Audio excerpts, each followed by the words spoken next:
నువ్వు సిట్టు లట్టు పొట్టు ఎన్నన్నా వేసుకో, ఏమన్నా చేసుకో, మాకు న్యాయస్థానాల మీద గౌరవం ఉంది. నువ్వు ఎక్కడికి పిలిచినా వస్తా, ఎన్నిసార్లు పిలిచినా వస్తా, నిజాయితీగా సమాధానాలు చెప్తాం. మేము భయపడం. చట్టం మీద మాకు గౌరవం ఉంది.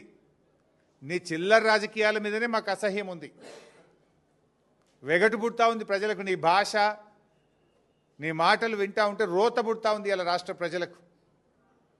రేవంత్ రెడ్డి గారు చూసుకో, అసలు ఇడిచిపెట్టం, నేను ఇంకా గట్టి కొట్లాడతాం. నీ 6 గ్యారెంటీల అమలు మీద, నీ కుంభకోణాల మీద మేము మా పోరాటాలు జరుపుతూనే ఉంటాం. మాది ఉద్యమ పార్టీ, రాష్ట్రం సాధించిన పార్టీ బీఆర్ఎస్ పార్టీ.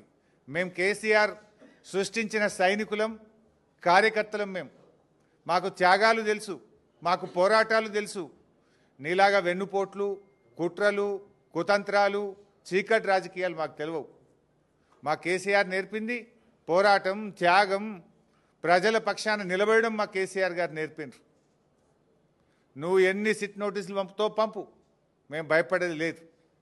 కానీ నువ్వు దర్యాప్తు పేరు మీద ఆడుతున్నటువంటి ఈ నాటకం తెలంగాణ ప్రజలు నిశ్చితంగా గమనిస్తూ ఉన్నారు.